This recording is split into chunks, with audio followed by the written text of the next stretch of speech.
Karnataka media news ನೊಂದವರ ಧ್ವನಿಗಾಗಿ ಭ್ರಷ್ಟಾಚಾರದ ವಿರುದ್ಧವಾಗಿ ಸದಾ ಸಿದ್ಧ 24x7. ನಮಸ್ಕಾರ, ಕರ್ನಾಟಕ ಮೀಡಿಯಾ ನ್ಯೂಸ್ಗೆ ಸ್ವಾಗತ. ನಾನು ನಿಮ್ಮ ಪ್ರೀತಿಯ ಮಹೇಶ್. ತುಮಕೂರಿನಲ್ಲಿ ನಡೆದ ಪ್ರಿಂಟ್ ಮೀಡಿಯಾ ಮತ್ತು ಸೋಷಿಯಲ್ ಮೀಡಿಯಾ ಪತ್ರಕರ್ತರ ಸಂಘದ ಪದಾಧಿಕಾರಿಗಳ ಪದಗ್ರಹಣ ಕಾರ್ಯಕ್ರಮ ಅದ್ದೂರಿಯಾಗಿ ಜರುಗಿತು. ಈ ಕಾರ್ಯಕ್ರಮದಲ್ಲಿ ಕಾಶ್ಮೀರದಲ್ಲಿ ನಡೆದಂತ ಪಹಲ್ಗಾಮ ಒಂದು ದುರಂತದ ವಿಚಾರವಾಗಿ ಯಾರ್ಯಾರೇನೇನು ಮಾತಾಡಿದ್ರು, ಈ ಕಾರ್ಯಕ್ರಮದ ಉದ್ದೇಶವೇನು, ಪತ್ರಕರ್ತರ ಕಾರ್ಯವೇನು, ಪತ್ರಕರ್ತರಿಗೆ ಆಗುವ ಅನ್ಯಾಯವೇನು ಅಂತ ಸಂಪೂರ್ಣವಾದಂತ ವಿಷಯನ ನೋಡ್ಕೊಂಡು ಬರೋಣ. ಬನ್ನಿ ವೀಕ್ಷಕರೇ. ಅವರು ಕೂಡ ವೇದಿಕೆ ಮೇಲೆ ಬರಬೇಕಾಗಿ ವಿನಂತಿಸ್ಕೊಳ್ತಾ ಇದ್ದೇನೆ.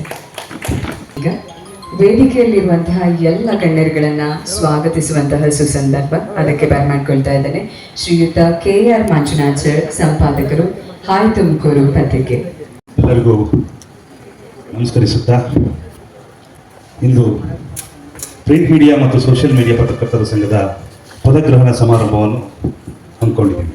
ವೈಎಚ್ ಸರ್ ಅವರಿಗೆ ನಮ್ಮಿಂದ ಒಂದು ಸನ್ಮಾನ, ಸಣ್ಣ ಸನ್ಮಾನ.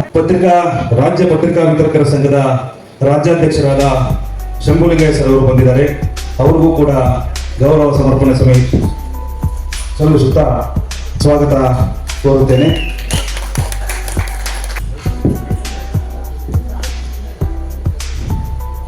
ಹಾಗೆ ಹಿರಿಯ ಪತ್ರಕರ್ತರು, ಸಂಪಾದಕರು, ತುಮಕಿ ದಿನಪತ್ರಿಕೆ TS ಗಟ್ಟಿ ಸರ್ ಅವರು ಬಂದಿದ್ದಾರೆ. ಅವ್ರಿಗೂ ಕೂಡ ಗೌರವ ಸಮರ್ಪಣೆ ಮೂಲಕ ಸ್ವಾಗತ ಬಯಸುತ್ತೇನೆ.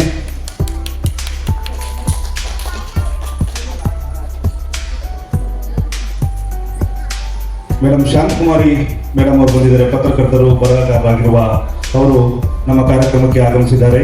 ಅವರಿಗೂ ಕೂಡ ಗೌರವ ಸಮರ್ಪಣೆಯಿಂದ ಸ್ವಾಗತ ಕೋರುತ್ತೇನೆ. ಅವರಿಗೆ ಗೌರವ ಸಮರ್ಪಣೆಯಿಂದ ಸ್ವಾಗತವನ್ನು ಕೋರುತ್ತೇನೆ.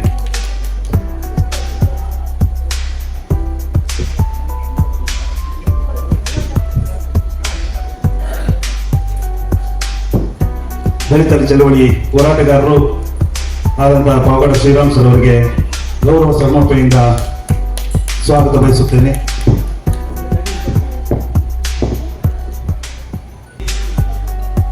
ತಾಯಿ ಮಕ್ಕಳ ಆಸ್ಪತ್ರೆ ಶಿರಾ ವೈದ್ಯರಾದಂತಹ ಡಾಕ್ಟರ್ ನರೇಂದ್ರ ಬಾಬು ಅವರು ಸರ್ ಅವರು ಈ ಕಾರ್ಯಕ್ರಮಕ್ಕೆ ಆಗಮಿಸಿದ್ದಾರೆ.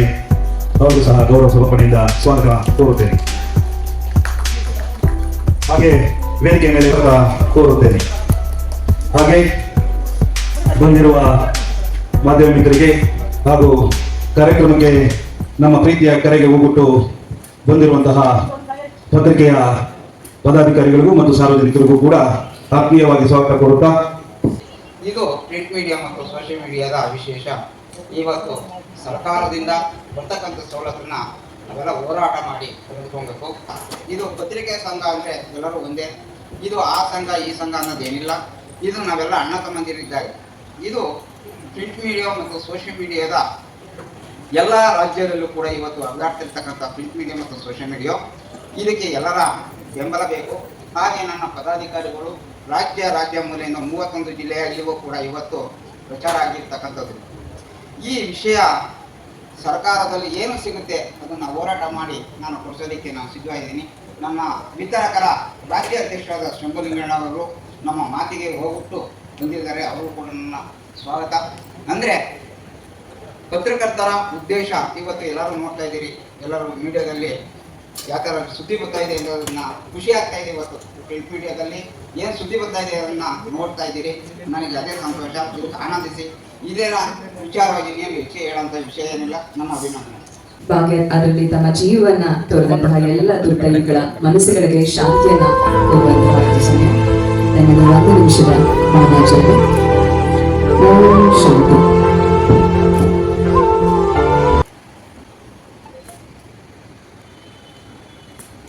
ದುರಂತ ದೇಶದ ಜನರಿಗೆ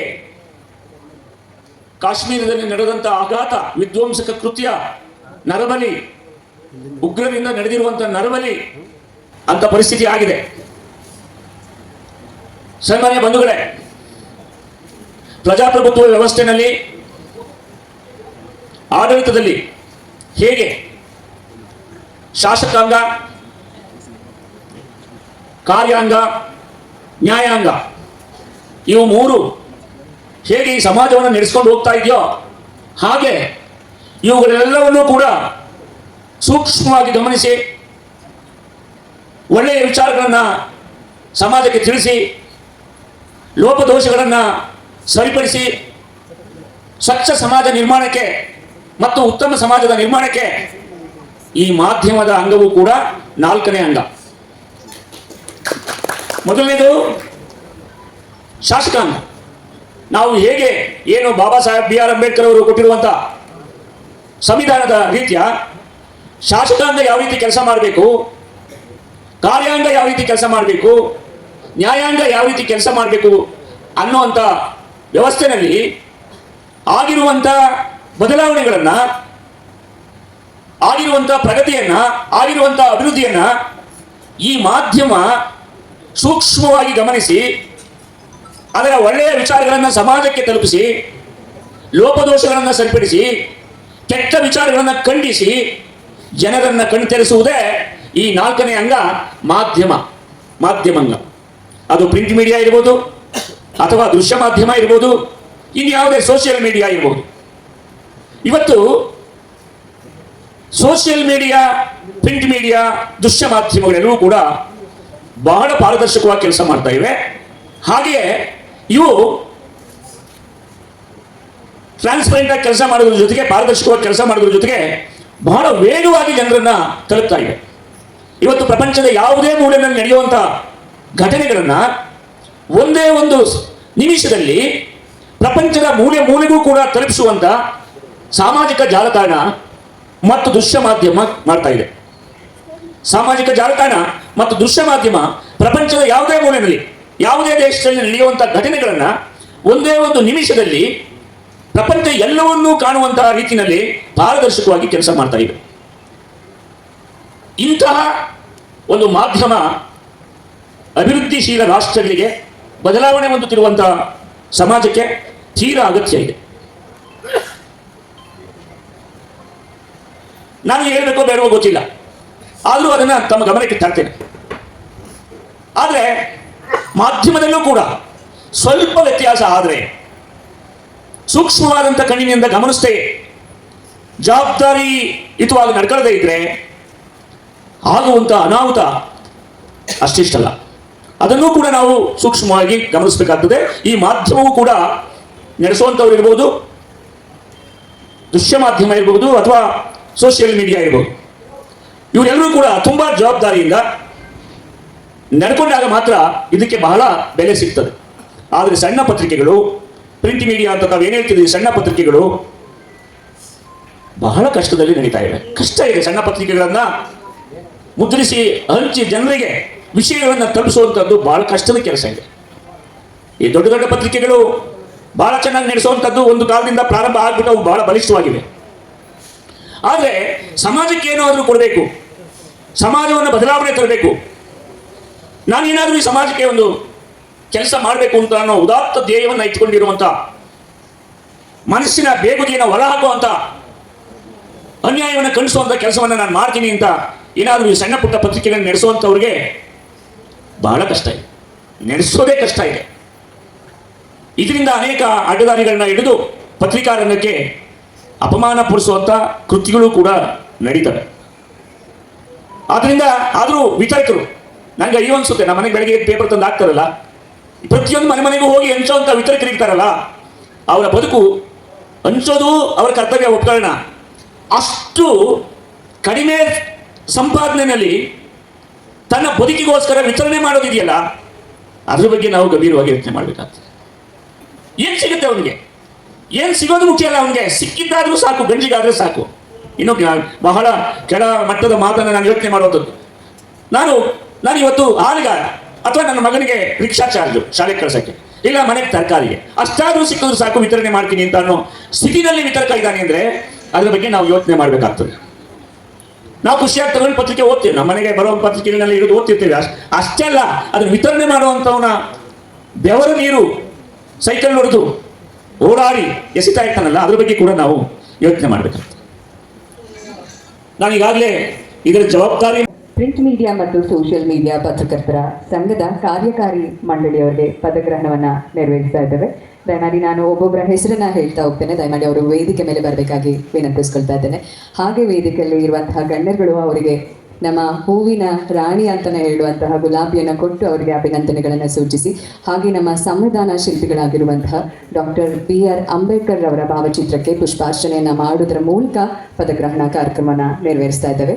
ಮೊದಲಿಗೆ ಶ್ರೀಯುತ ದೇವರತ್ನ DR ರಾಜ್ಯ ಗೌರವ ಅಧ್ಯಕ್ಷರು ದಯಮಾಡಿ ವೇದಿಕೆ ಮೇಲೆ ಬರಬೇಕಾಗಿ ವಿನಂತಿಸ್ಕೊಳ್ತಾ ಇದ್ದೇನೆ.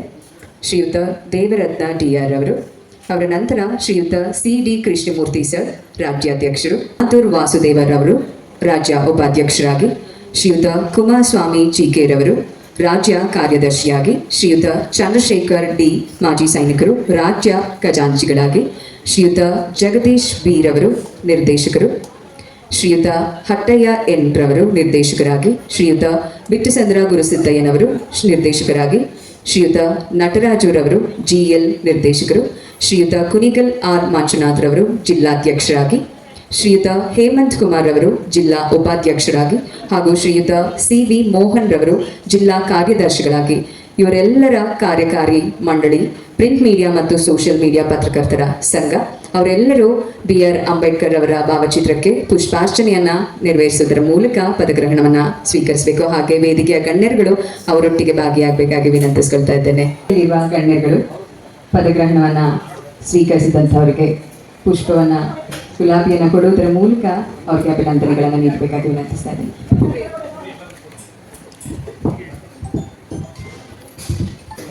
ಪತ್ರಿಕಾ ವಿತರಕರಿಗೆ ಉಚಿತ ಸೈಕಲ್ ವಿತರಣೆ ಕಾರ್ಯಕ್ರಮ.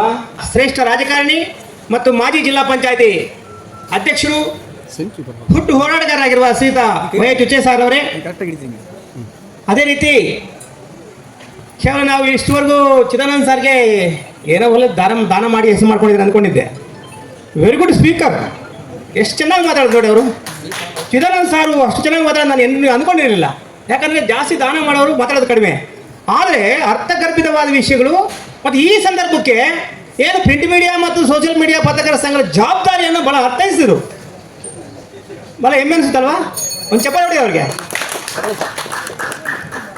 ಅದೇ ರೀತಿಯಲ್ಲಿ ಇಕ್ಬಾಲ್ ಅಹಮದ್ ಸರ್ ಅವರೇ ಹೇಳ್ದಂಗೆ 30 ವರ್ಷದ ನಮ್ಮ ಸ್ನೇಹ. ನಾನು LLB ಓದಕ್ಕೆ ಬರ್ತೀನಿ, ನಜರಾಬಾದಲ್ಲಿ ನನ್ನ ರೂಮು. ಅವ್ರ ಅಕ್ಕನ ಮಗಳು ಮತ್ತು ಮಗ ನನ್ನ ಟ್ಯೂಷನ್ಗೆ ಬರ್ತಿರ್ತಾರೆ. ಆ ರೀತಿ ಫ್ರೆಂಡ್ಶಿಪ್ ಆಯಿತು. ಪ್ರತಿ ಭಾನುವಾರ ಯಾವ ಫ್ರೀ ಇದ್ರೆ ಅವಾಗ ಬಂದು ಬುಲೆಟ್ ಕರ್ಕ ತಗೊಬರೋರು. ಅಲ್ಲಿ ಬಿಜಿಪಾಲಿ ಸರ್ಕಲಲ್ಲಿ ಒಳ್ಳೆ ಬಿರಿಯಾನಿ ಕೊಡಿಸ್ಬಿಡೋರು ನನಗೆ. ನಮ್ಮ ಸ್ನೇಹ ಅಲ್ಲಿ ಸ್ಟಾರ್ಟ್ ಆಯಿತು ಇಕ್ಬಾಲ್ ಅಹಮದ್ ಸಾರ್ದು. ಮತ್ತು ಇವತ್ತು ಕೂಡ ನಾವು ಹಂಗೆ ಇದ್ದೀವಿ. ಅದೇ ರೀತಿ ಆ 30 ವರ್ಷ ಆಗಲೂ ಸೋಷಿಯಲ್ ವರ್ಕ್ ಮಾಡ್ತಿದ್ದಾತ, ಈಗಲೂ ಸೋಷಿಯಲ್ ವರ್ಕ್ ಬಿಟ್ಟಿಲ್ಲ ಅನ್ನೋದಕ್ಕೆ ಇವತ್ತಿನ ಸೈಕಲ್ ಕೊಡ್ತಾ ಇರೋದು ಉದಾಹರಣೆ ಇಕ್ಬಾಲ್ ಅಹಮದ್ ಅವ್ರದ್ದು. ಅದೇ ರೀತಿಯಲ್ಲಿ ಏನು ನಮ್ಮ TS ಗಟ್ಟಿ ಅವರು ತುಮಕಿ ಪತ್ರಿಕೆ ಸಂಪಾದಕರು. ತುಮಕಿ ಅಂದ್ರೇ ಬಹಳ ಹೆಂಗೆ ಅಂತ ಭಾಳ ನಮಗೆ ಅವರು, ನಾನು ಎಲ್ಲ ಇಲ್ಲಿ ಹೇಳೋಕ್ಕೆ ದಲಿತ ಮುಖಂಡ ಅಂತ ಹೇಳ್ತಿದ್ರು. ಮಾದಿಗ ದಂಡವರ ರಾಜ್ಯಾಧ್ಯಕ್ಷ ನಾನು. ಮಾದಿಗ ದಂಡವರ ಕಟ್ಟುವಾಗ ಸೈಕಲಲ್ಲಿ ನಾನು ಅವ್ರಿಗೆ ಒಂದು ಪ್ರೆಸ್ ನೋಟ್ ಕೊಟ್ಟಿದ್ದೆ. ಏಯ್ ಬರ ನೀನು ಮಾದಿಗ ಅಂತ ಬರ್ಕೊಂಡಿದ್ದೆ, ನೀನು ದಂಡ ಅದು ಲೊಟ್ಟೊಡಲ್ಲಿ ಬರ್ಕೊಂಡಿದ್ಯಾ, ನಿಂಗೆ ಯಾರು ನಮ್ಮ ಮೇಲೆ ಕೇಸ್ ಹಾಕ್ತಿದ್ದ ಮಾದಿಗ ಅಂದರೆ ಅಂತ ಕೂರಿಸ್ಕೊಬಿಟ್ಟು ನಾನು ಇಷ್ಟೆಲ್ಲ ಮಾತಾಡ್ತೇನೆ. ನಿಮ್ಮ ತುಮಕಿ ಪತ್ರಿಕೆ ಏನಪ್ಪ ಅಂದೆ. ನಾನು ಸ್ವಲ್ಪ ಹೊರಟವಾಗ ಏನಪ್ಪ ಅಂದ್ರೆ ಏನೇ ಹಂಗೆ ಮಾತಾಡ್ತೀಯ ಪೇಪರನ್ನು ಹೇಳ್ತು ಸುಮ್ಮನೆ ಅಂದ್ರೆ ನಾನು ಪಾಪ ಅವರು ಕೂರಿಸ್ಕೊಂಡು ನೋಡಯ್ಯ ಶ್ರೀರಾಮು ತುಮಕಿ ಅಂದರೆ ಅಂತ ಒಂದು ಕತೆ ಹೇಳ್ಬಿಟ್ರು. ಇಲ್ಲೆಲ್ಲೋ ಚಿಕ್ಕಪೇಟೆಯಲ್ಲಿ ಕೋಡಿ ಬಸವ ದೇವಸ್ಥಾನದಲ್ಲಿ ತಮಟೆ ಹೊಡೆಯೋ ಜನಾಂಗ ಇತ್ತು. ಆ ತಮಟೆ ಹೊಡೆಯೋ ಜನಾಂಗ ಅದನ್ನು ತುಮಕಿ ಅಂತ ನಾವು ಕರಿತಿದ್ವಿ. ಆ ತುಮಕಿ ಹೊಡೆಯುವ ಜನಾಂಗದ ಊರು ಇದು. ಅದು ತುಮಕಿ ಹೊಡೆಯುವ ಜನಾಂಗ, ತುಮಕಿ ಊರು ಹೊಡೆಯುವ ಜನಾಂಗವಾಗಿ ತುಮಕೂರು ಆಯಿತು ಅಂತ ನನಗೆ ಪಾಪ 25 ವರ್ಷದಿಂದ ಹೇಳಿದ್ರು ನಮ್ಮ ಗಟ್ಟಿ ಸರ್ ಅವರು. ಅವ್ರೊಂದು ಚಪ್ಪಲೆ ಹೊಡೆದ್ರಿ. ನನಗೂ ಗೊತ್ತಿರಲಿಲ್ಲ ತುಮಕಿ ಪತ್ರಿಕೆ. ಮತ್ತು ಇನ್ನೊಂದು ಸಂತೋಷ ಆಯಿತು, ತಮಟೆ ಹೊಡೆಯೋರು ಊರು ತುಮಕೂರು ಆಯಿತು ಅಂತ ಹೇಳಿದ್ರಲ್ಲ ಇವರು. ನನಗೆ ಮಾರ್ಗದಂಡರು ಬೇರೆ ಕಟ್ಟಿದ್ದೀನಿ, ಇನ್ನೊಂದು ಶಕ್ತಿ ಕೊಟ್ಟಂಗೆ ಆಯಿತು. ಮತ್ತು ಎಲ್ಲ ಕಡೆ ಭಾಷಣದಲ್ಲಿ ಹೇಳ್ಕೊಬಂದಿದ್ದೀನಿ ನಾನು ಅಂತ. ಒಟ್ಲೆ ಸಂಪಾದಕ ಅವ್ರು ನೋವಿನ ವಿಷಯ ಹೇಳ್ತಾ ಇದ್ದೀವಿ, ಹೇಳಿದ್ರಲ್ಲ ಅದು ಸತ್ಯ ಇರ್ಬೋದೇನೋ. ಕೆಲವರು ಮಾತ್ರ ಆಡ್ಕೊಡೋದು, ಕೆಲವ್ರು ಮಾತ್ರ ಬಿಟ್ಬಿಡೋದು. ಸರ್ಕಾರ ಯಾವುದೇ ಸರ್ಕಾರ ಇರಲಿ, ಅದು ಕಾಂಗ್ರೆಸ್ ಇರಲಿ, BJP ಇರಲಿ, JDS ಇರಲಿ, ನೀವೇ ಯಾಕೆ ಭೇದ ಭಾವ ಮಾಡ್ತೀರಿ? ಕೊಟ್ಟರೆ ಎಲ್ಲರೂ ಕೊಡೆ.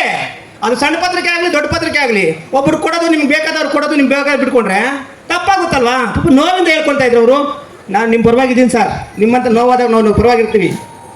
ಸೌಭಾಗ್ಯಮ್ಮ ಈಶ್ವರಪ್ಪ, ವಿಜಯ್ ಕುಮಾರ್ ಅವರು ಮತ್ತು ಹನುಮಂತರಾಜರವರು, ಡಾಕ್ಟರ್ ನರೇಂದ್ರ ಬಾಬು ಅವರು, ಮತ್ತು ಮುಂದೆ ಕೂಡ ಎಲ್ಲ ನಮ್ಮ ಗಣ್ಯರೇ ಇದ್ದಾರೆ. ಏನು ಸುಮ್ಮನೆ ಅಲ್ಲ, ನಮ್ಮ ತುಮಕೂರು ಪಾವಗಡ ತಾಲೂಕು ಬ್ಯಾನೂರು ಸಾರು ಅವಾಗ ಸುಡು ಪತ್ರಿಕೆಯಲ್ಲಿ ಅವರು ವರದಿಗಾರರು ಅವರೆಲ್ಲ ಕೂರಿಸ್ಕೊಂಡು ಇದೇ ರೀತಿ ನಮ್ಗೆ ಬುದ್ಧಿ ಹೇಳ್ತಿದ್ರು. ಇಂಥವೆಲ್ಲ ಇದ್ದೀರಿ. ಬಹಳ ಮುಖ್ಯವಾಗಿ ಏನು ಮಾಧ್ಯಮ ಅಂದರೆ ಪ್ರಜಾಪ್ರಭುತ್ವ, ಅದನ್ನು ಸರಿ ಮಾಡೋ ಕೆಲಸ ನಿಮ್ಮಿಂದ ಮಾತ್ರ ಸಾಧ್ಯ, ಇನ್ಯಾರಿಗೂ ಸಾಧ್ಯ ಇಲ್ಲ ರೀ. ಎಲ್ಲರೂ ಸುಮ್ಮನೆ ನಾವು ಭಾಷಣ ಮಾಡ್ಬೋದು, ಜನ ಮೆಚ್ಚ ಕೆಲವು ಚಪ್ಪಲಿ ಒಳಗೆ ಮತ ಮಾತಾಡ್ಬೋದು, ಮತ್ತು ಇನ್ನೊಂದು ರೀತಿ ಮಾತಾಡ್ಬೋದು. ಆದರೆ ನೀವಿದಿರಲ್ಲ, ಆಸ್ತಿ ಮತ್ತು ಅಧಿಕಾರ ಒಂದು ಕಡೆ ಸೇರಬಾರದು. ಆ ರೀತಿ ಸೇರಿದ್ರೆ ಪ್ರಜಾಪ್ರಭುತ್ವದ ಬುಡ ಅಲ್ಲಾಡುತ್ತೆ ಅಂತ ಬರೆಯುವ ಶಕ್ತಿ ನಿಮಗೆ ಮಾತ್ರ ಇದೆ, ಆ ಹೇಳುವ ಶಕ್ತಿ ನಿಮಗೆ ಮಾತ್ರ ಇದೆ. ಸತ್ಯ ಇದು. ಆಸ್ತಿ ಮತ್ತು ಅಧಿಕಾರ, ಅಧಿಕಾರ ಇರೋರಿಗೆ ಆಸ್ತಿ ಸೇರಿದ್ರೆ, ಇಲ್ಲಾಂದ್ರೆ ಆಸ್ತಿ ಇರೋರಿಗೆ ಅಧಿಕಾರ ಸಿಕ್ಬಿಟ್ರೆ ಪ್ರಜಾಪ್ರಭುತ್ವದ ಬುಡ ಅಲ್ಲಾಡುತ್ತಂತೆ. ಅದನ್ನ 30 ವರ್ಷದಿಂದ ಈ ತುಮಕಿ ಪತ್ರಿಕೆಯಲ್ಲಿ ಬರೆದಿದ್ರು ಈ ಪುಣ್ಯಾತಂದು, ಅನೇಕ ಪತ್ರಿಕೆಯಲ್ಲಿ ಬರೆದಿದ್ದಾರೆ ಬಿಡಿ. ಅಂತ ಶಕ್ತಿ ಇದೆಯಲ್ಲ, ಯಾವನಿಗೂ ಭಯ ಪಡೆದಂಗೆ ಬರೆಯೋ ಶಕ್ತಿ ಇದೆಯಲ್ಲ, ಅದು ನಿಮಗೆ ಮಾತ್ರ ಇದೆ. ಎಲ್ಲರನ್ನು ತಿದ್ದೋ ಕೆಪಾಸಿಟಿ, ಅವರು ಪ್ರಧಾನಮಂತ್ರಿ ಆಗಲಿ, ಮುಖ್ಯಮಂತ್ರಿ ಆಗಲಿ, ಯಾವುದೇ ಅಧಿಕಾರ ಇರಲಿ, ದುಡ್ಡು ಇರಲಿ, ಶ್ರೀಮಂತ ಇರಲಿ, ಅಂಬಾನಿ ಆಗಲಿ, ಅವ್ರ ಅಪ್ಪ ಆಗಿರಲಿ, ತಿದ್ದೋ ಕೆಪಾಸಿಟಿ, ಅವ್ರ ವಿರುದ್ಧ ಮಾತಾಡೋ ಕೆಪಾಸಿಟಿ, ಸತ್ಯ ಬರೆಯೋ ಕೆಪಾಸಿಟಿ, ಮತ್ತೆ ಪ್ರಜಾಪ್ರಭುತ್ವ ಉಳಿಸಲೇಬೇಕು, ಈ ಪ್ರಜಾಪ್ರಭುತ್ವ ಉಳಿಸಲೇಬೇಕು ಅನ್ನೋ ಒಂದು ತಾತ್ವಿಕ ಸಿದ್ಧಾಂತವನ್ನು ಇಟ್ಕೊಂಡಿರೋ ಯಾರೋ ಇದ್ರೆ ಅಂದರೆ ಅದು ಮಾಧ್ಯಮದವರು ಮಾತ್ರ. ಅದು ನಿಮ್ಮಿಂದ ಮಾತ್ರ ಸಾಧ್ಯ ಆಗ್ತಾ ಇದೆ. ಆದರೆ ಅದಾನಿ ಅಂತ ಪುಣ್ಯಾತ್ಮ ಆ ಮೀಡಿಯಾನೇ ಕೊಂಡ್ಕೊಳ್ತಾ ಇದ್ದಾನೆ. ಅದಾನಿ ಅಂತ ಪುಣ್ಯಾತ್ಮ ಮೀಡಿಯಾನೇ ಕೊಂಡ್ಕೊಳ್ತಾ ಇದ್ದಾನೆ. ಈಗ ನಾವು ಕಣ್ಣು ತೆರಿತಾ ಇದ್ದೀವಿ. ಸೋಷಿಯಲ್ ಮೀಡಿಯಾ ಅಂತೂ ಬಹಳ ಅವಶ್ಯಕತೆ ಇದೆ ಬಿಡ್ರಿ. ಸೋಷಿಯಲ್ ಮೀಡಿಯಾ ಇಲ್ಲ ಅಂದರೆ ಕೆಲವು ವರ್ಗಗಳಿಗೆ ಧ್ವನಿ ಎತ್ತಕ್ಕೆ ಸಾಕಾಗ್ತಾ ಇಲ್ಲ. ಯಾರಿದ್ದಾರೆ ಈ ಸೋಷಿಯಲ್ ಮೀಡಿಯಾಗೆ? ಇವಾಗ ನೀವು ಸಂಘ ಮಾಡಿದ್ರಲ್ಲ, ನಿಜಕ್ಕೂ ಬಹಳ ಹೆಮ್ಮೆಯ ವಿಷಯ ಇದು. ಈ ಸೋಷಿಯಲ್ ಮೀಡಿಯಾ ಇದೆಯಲ್ಲ, ನಮ್ಮ ನೋವು ನಾವು ಬಡ್ಕೋಬಹುದು, ನಮ್ಮ ನೋವು ನಾವು ಹೇಳ್ಕೋಬಹುದು. ಇಲ್ಲ ಅಂದರೆ ಬರೀ ಶ್ರೀಮಂತರೇ ನೋಡ್ಬೇಕು ನಾವು. ಅಂಬಾನಿ ಮಗನ ಮದುವೆ ಆಗ್ತಾ ಇದೆ ನೋಡು, ಅವನ ಹೆಜ್ಜೆ ಇಕ್ಕಿದ್ದು, ದೇವಸ್ಥಾನಕ್ಕೆ ಹೋಗಿದ್ದು, ಅವ್ರೋದ್ರು ಇವ್ರೋದ್ರು ತೋರಿಸ್ತಾರೆ 24 ಗಂಟೆ ಟಿವಿಲಿ ಅದನ್ನೇ ತೋರಿಸ್ತಾರೆ. ಅಂದರೆ ಶ್ರೀಮಂತರಿದ್ರೆ ಸಾಕು ಪತ್ರಿಕೆಯಲ್ಲಿ ಬಂದ್ಬಿಡ್ತಾ ಇರ್ಬೇಕಂದ್ರೆ, ಶ್ರೀಮಂತರಿದ್ರೆ ಸಾಕು ಟಿವಿಯಲ್ಲಿ ಮುಖ್ಯವಾಗಿ ತೋರಿಸ್ಬಿಡೋದು. ಅಂದರೆ ಬಡವ್ರದು ನೀವು ಬಡವ್ರ ಮದುವೆ ತೋರ್ಸೋಕ್ಕಾಗುತ್ತೆ ಹಂಗೆ. ಆದರೆ ಇವತ್ತು ನಮ್ಮ ಸೋಷಿಯಲ್ ಮೀಡಿಯಾ ಬಂದಮೇಲೆ ಬಡವ್ರ ಮದುವೆ ತೋರ್ಸೋಕೆ ಅನುಕೂಲ ಆಗ್ತಾ ಇದೆ. ಹೌದಾ ಇಲ್ವಾ? ಹೌದಾ ಇಲ್ವಾ? ಹಂಗಾಗಿ ಈ ಪ್ರಿಂಟ್ ಮೀಡಿಯಾ ಮತ್ತು ಸೋಷಿಯಲ್ ಮೀಡಿಯಾ ಪತ್ರಕರ್ತರ ಸಂಘ ಈಗ ಪ್ರಸ್ತುತ ಇದೆ. ಮತ್ತು ಅವರು ಕೂಡ ಭಾಳ ಉತ್ತಮವಾದ ಕಾರ್ಯಕ್ರಮ ಮಾಡ್ತಾ ಇದ್ದಾರೆ. ಏನು ಸೈಕಲ್ ವಿತರಣೆ, ಯಾರು ಬಡ ಹುಡುಗ ಇದ್ದಾನೆ, ವಿದ್ಯಾರ್ಥಿ ಇದ್ದಾನೆ, ಮತ್ತು ಪತ್ರಿಕಾ ವಿತರಣೆ ಮಾಡೋ ಹುಡುಗ ಇದ್ದಾನೆ ಅಂಥವ್ರು ಸೈಕಲ್ ಕೊಡ್ತಾ ಇದ್ದಾರೆ. ಮತ್ತು ಅನೇಕ ಸಾಮಾಜಿಕ ಮುಖಿ ಕೆಲಸಗಳನ್ನ ತೊಡಗಿಸ್ಕೊಂಡಿದ್ದಾರೆ. ಇದು ಕೂಡ ಭಾಳ ಹೆಮ್ಮೆಯ ವಿಷಯ, ಅದ್ಭುತವಾದ ಕೆಲಸ ನೀವು ಮಾಡ್ತಾ ಇದ್ದೀರಿ. ನಿಜಕ್ಕೂ ಕೂಡ ಇದು ಹಿಂಗೆ ಮುಂದುವರಿಬೇಕು. ಮತ್ತು ತಮ್ಮಲ್ಲಿ ಮನವಿ, ನಿಮ್ಗೆ ಯಾರಾದರೂ ಬೇಜಾರು ಮಾಡಿಸ್ಬಿಟ್ರೆ, ಯಾರಾದರೂ ಬೈದ್ಬಿಟ್ರೆ ಪಟ್ಟಂತ ಅದನ್ನು ಸೋಷಿಯಲ್ ಮೀಡಿಯಾದಲ್ಲಿ ಹಾಕೋದು.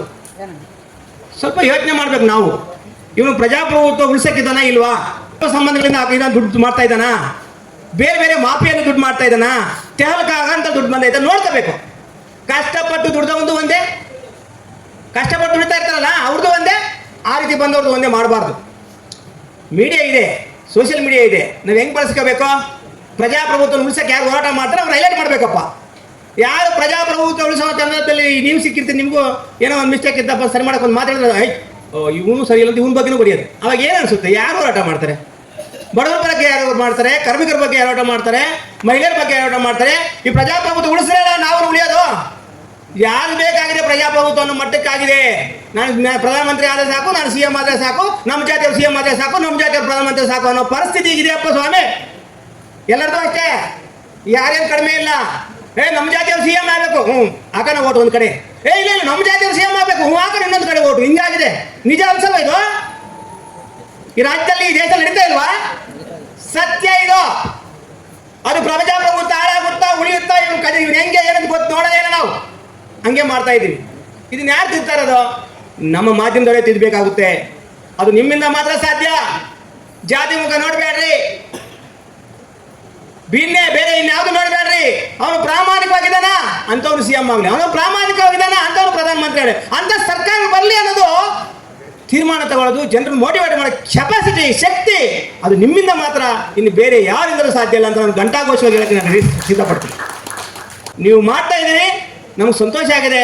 ಇಲ್ಲಿ ನಮಗೆ ಯಾರು ಬಂದಿಲ್ಲ, ಯಾರು ಬರ್ತಾರೆ ಮುಖ್ಯ ಅಲ್ವೇ ಅಲ್ಲ. ಯಾರ್ಯಾರು ಯಾಕೆ ಬಂದಿಲ್ಲ ಅಂತ ನಿಮ್ಗೆ ಗೊತ್ತಿರುತ್ತೆ.